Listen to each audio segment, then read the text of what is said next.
اگر شخصیت کی نشو و نما کرنا ہے تو کاش یاد رکھیے، تاکہ آپ کو آئندہ کاش نہ کرنا پڑے، مطلب پچھتانا نہ پڑے۔ کاش کا مطلب KASH، تو یہاں پر K کا مطلب ہے نالج، A کا مطلب ہے ایٹیٹیوڈ، S کا مطلب ہے اسکل اور H کا مطلب ہے ہیبٹ۔ تو اگر ہم اپنی شخصیت کی نشو و نما کرنا چاہتے ہیں تو ہمیں جو ہے اپنے نالج پہ محنت کرنے کی ضرورت ہے، ہمیں اپنے ایٹیٹیوڈ کو درست کرنے کی ضرورت ہے، ہمیں جو ہے اسکل سیکھنے کی ضرورت ہے، اور ہمیں اچھی ہیبٹس انکلکیٹ کرنے کی یا اچھی عادتوں کی تشکیل کرنے کی ضرورت ہے۔ تو اب نالج پہ بات کرتے ہیں۔ دیکھیں، انسان کی سب سے بڑی تجلی ہے، کہتے ہیں کہ انسان وہ ہے علم کی جس میں ہو تجلی، حیوان کو کبھی علم ملا ہے تو بتا دو۔ انسان ہی ہے جو پڑھ سکتا ہے، اور اگر کوئی انسان پڑھ سکتا ہے تو وہ بڑھ سکتا ہے اور کچھ بھی بن سکتا ہے۔ اب معاملہ نالج کو یا پڑھنے کو کیوں اتنی اہمیت دی جاتی ہے؟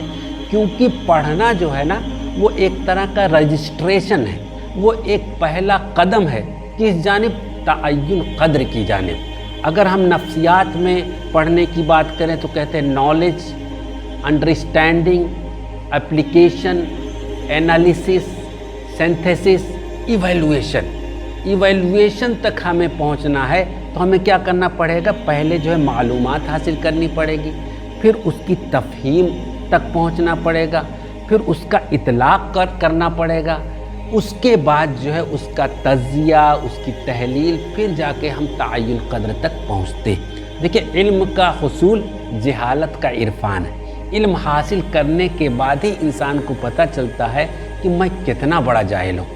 تو اس لیے علم حاصل کرنا بہت ضروری ہے، اور اس کے لیے پڑھنا بہت ضروری ہے۔ کہتے بھی ہیں کہ if you want to become a leader, you have to become a reader first۔ دوسری بات میں یہ عرض کرنا چاہتا ہوں جو بہت اہم ہے نفسیاتی نقطہ نظر سے، وہ ہے A ہو گیا۔ A مطلب ایٹیٹیوڈ۔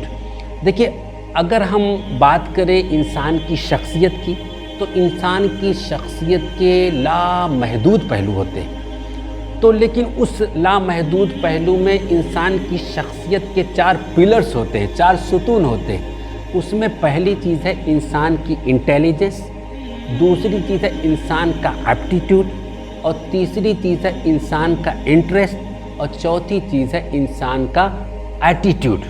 انٹیلیجنس، ایپٹیٹیوڈ، انٹرسٹ اور ایٹیٹیوڈ۔ دیکھیں، انسان کی جو انٹیلیجنس ہوتی ہے اور جو اس کا ایپٹیٹیوڈ ہوتا ہے وہ ان بورن ہوتا ہے، خدا داد ہوتا ہے، لیکن جو انٹرسٹ ہوتا ہے وہ ان بورن بھی ہوتا ہے اور ایکوائرڈ بھی ہوتا ہے۔ کہنے کا مطلب کچھ خدا داد خصلتیں ہوتی ہیں کہ انسان کسی چیز کی جانب راغب ہوتا ہے، لیکن ماحول کے اثر سے بھی وہ جو ہے کسی چیز میں دلچسپی لینے لگتا ہے۔ اور چوتھی چیز ہے وہ ایٹیٹیوڈ، اور ایٹیٹیوڈ 100% ایکوائرڈ ہوتا ہے، جو کہ ہم اپنے ماحول سے سیکھتے ہیں۔ اور اسی لیے ولیم جیمس نے یہ کہا کہ the biggest invention of my generation is that human being can alter his attitude, and by altering his attitude he can also alter his life۔ کہنے کا مطلب ہے کہ اللہ پاک نے جو ہم کو ذہانت دی ہے، جو ہم کو جو ہے رجحان دیا ہے، اور جو ہم کو انٹرسٹ دیا ہے، تو اس میں ہم بہت زیادہ تبدیلی نہیں کر سکتے ہیں، لیکن اپنے ایٹیٹیوڈ میں، اپنے رویہ میں، اپنے نظریات میں ہم تبدیلی کر سکتے ہیں۔ اور اگر ہم اپنے نظریے میں تبدیلی کر سکتے ہیں تو ہم نظارے کو بھی تبدیل کر سکتے ہیں۔ ایٹیٹیوڈ کا بہت اچھی مثال ہے کہ جیسے آپ نے گرین چشمہ لگا لیا تو اب پوری دنیا ہری لگنے لگی، آپ نے لال چشمہ لگا لیا تو پوری دنیا لال لگنے لگی۔ تو اسی طرح سے معاملہ ہے کہ آپ نے کون سا چشمہ لگایا ہے، آپ دنیا کو یا دنیا کے لوگوں کو کس نظریے سے دیکھتے ہیں۔ مطلب یہ کہتے ہیں نا، your attitude towards life determines your altitude of life۔ زندگی کے تئیں آپ کا رویہ اس بات کو طے کرتا ہے کہ آپ زندگی میں کتنی بلندی حاصل کرتے ہیں۔ مثال کے طور پہ ایک رویہ ہے، ایک ایٹیٹیوڈ ہے زندگی کے تئیں نفع بخشی والا، دوسرا ہے نفع خوری والا، ایک ہے مادہ پرستی والا، ایک ہے جو ہے نفع رسانی والا۔ تو اب جو آپ کا ایٹیٹیوڈ ہے نا، وہی علامہ اقبال نے کہا کہ جرت ہے تو افکار کی دنیا سے گزر جا، ہے بہر خودی میں ابھی پوشیدہ جزیرے، کھلتے نہیں اس کلزم میں خاموش کے اسرار، جب تک تو اسے ضرب کلیمی سے نہ چیرے۔ تو آپ کا جو ایٹیٹیوڈ ہے نا، وہ یہ طے کرتا ہے کہ جو ضرب کلیمی ہوگی تو اس کے اندر سے آپ کی کیا نکلے گا۔ تو یہ ایٹیٹیوڈ کا مطلب جو ہمارا جو ہے مقصد حیات ہے، جو ہمارا فلسفہ حیات ہے، جو ہمارا تعلیم کا مقصد ہے، جو میری محنت کا مقصد ہے، وہ کہیں نہ کہیں جو ہے وہ میرا ایٹیٹیوڈ ہے زندگی کے تئیں۔ ہم صرف اپنے لیے جینا چاہتے ہیں، یا ہم اپنی ملت کے لیے جینا چاہتے ہیں، یا اپنے ملک کے لیے جینا چاہتے ہیں، یا ہم اپنے آپ کو پورے عالم کے لیے نفع بخش بنانا چاہتے ہیں۔ دیکھیں، یہی ایٹیٹیوڈ کسی کو علامہ اقبال بنا دیتا ہے، یہی ایٹیٹیوڈ کسی کو سر سید بنا دیتا ہے، یہی ایٹیٹیوڈ کسی کو ایڈیسن بنا دیتا ہے اور کسی کو آئنسٹائن بنا دیتا ہے۔ دو افراد کے درمیان نفسیات یہ مانتی ہے کہ انٹیلیجنس کی بنیاد پہ، ایپٹیٹیوڈ کی بنیاد پہ یا انٹرسٹ کی بنیاد پہ بہت زیادہ فرق نہیں ہوتا ہے، فرق جو ہے وہ ایٹیٹیوڈ کی بنیاد پہ ہوتا ہے۔ اپنے افکار پہ نظر رکھو، یہ الفاظ کی شکل اختیار کر لیتے ہیں۔ اپنے الفاظ پر نظر رکھو، یہ اعمال کی شکل اختیار کر لیتے ہیں۔ اپنے اعمال پہ نظر رکھو، یہ عادات کی شکل اختیار کر لیتے ہیں۔ اور اپنے عادات پر نظر رکھو، یہ کردار کی شکل اختیار کر لیتے ہیں۔ بھئی ہے نا، پہلے کردار پھولوں سے پیدا کرو، لوگ چاہیں گے پھر خوشبوؤں کی طرح۔ اگر میں چاہتا ہوں کہ میں سر سید بن جاؤں تو سر سید والی سوچ لانی پڑے گی، اور وہ سوچ ہم کو معلومات سے ملتی ہے، وہ سوچ ہم کو ایٹیٹیوڈ سے ملتی ہے۔ میں اگلی چیز اس پہ آ جاؤں کہ تیسری چیز ہے اسکل۔ اسکل کا مطلب ہوتا ہے مہارت، اور کسی چیز میں مہارت حاصل کرنے کے لیے مشق کی بہت زیادہ اہمیت ہے۔ اگر آپ جو ہے کسی شعبہ علم میں اگر آپ ماہر بننا چاہتے ہیں تو آپ کو مشق کرنا پڑے گا۔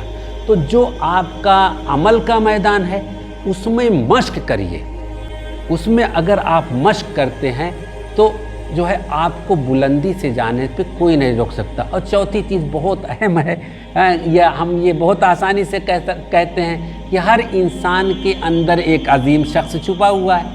ہم تمام لوگ جانتے ہیں کہ انسان جو ہے لامحدود صلاحیتوں کا مالک ہے، لیکن یہ بھی سچ ہے کہ ہر انسان اپنے اندر جو چھپی ہوئی جو صلاحیتیں ہیں اس کو ظاہر نہیں کر پاتا ہے، اس کا جو ہے اس کو باہر نہیں نکال پاتا ہے۔ تو لیکن اگر ہم کسی کی شخصیت کی نشو و نما کرنا چاہتے ہیں، اس پر ریسرچ بھی ہے، رابرٹ شولر نے بھی کیا، اس نے ایک کتاب بھی لکھی ہے کہ 8 habits of highly effective personalities. تو اگر ہم کسی اپنے بچوں کو اگر ہم عظیم شخصیت میں بدلنا چاہتے ہیں تو ان کی عادتوں کو عظیم کر دیجئے، تو وہ بچہ عظیم خود بخود بن جائے گا۔ جیسے مثال کے طور پہ مجھے سر سید بننا ہے تو مجھے یہ پتہ کرنا چاہیے کہ سر سید کیا کیا کرتے تھے، وہی مجھے بھی کرنا، وہی مجھے بھی کرنا ہے۔ تو انشاءاللہ جو ہے میں جو ہے ان جیسا بن جاؤں گا۔ تو ہمیں جو ہے بچوں کے ہیبٹ انکلکیشن پر بہت زیادہ توجہ دینے کی ضرورت ہے، اور ہیبٹ فارمیشن کی جو عمر ہوتی ہے نا، وہ طفولیت کا زمانہ ہوتا ہے، 6 سے 12 سال کی عمر کا، اور تھوڑا سا آپ جو ہے 12 سے 18 کے درمیان بھی کر سکتے ہیں۔ لیکن جب ہیبٹ جو ہے کیریکٹر بن جاتی ہے تو اس کو بدلنا تھوڑا مشکل ہوتا ہے۔ تو میں یہ سمجھتا ہوں کہ اگر ہم ان 4 چیزوں پر، مطلب معلومات پر اور رویہ جات پر اور اس جو ہے کیا کہتے ہیں مہارت پر اور عادتوں پر اگر توجہ دیں تو ہم اپنے طلباء و طالبات کی بخوبی نشو و نما کر سکتے ہیں۔ ایک شعر کے ساتھ میں اپنی بات ختم کرنا چاہتا ہوں کہ جرت ہے تو افکار کی دنیا سے گزر جا، ہیں بہر خودی میں ابھی پوشیدہ جزیرے، کھلتے نہیں اس کلزم میں خاموش کے اسرار، جب تک تو اسے ضرب کلیمی سے نہ چیرے۔ بہت شکریہ۔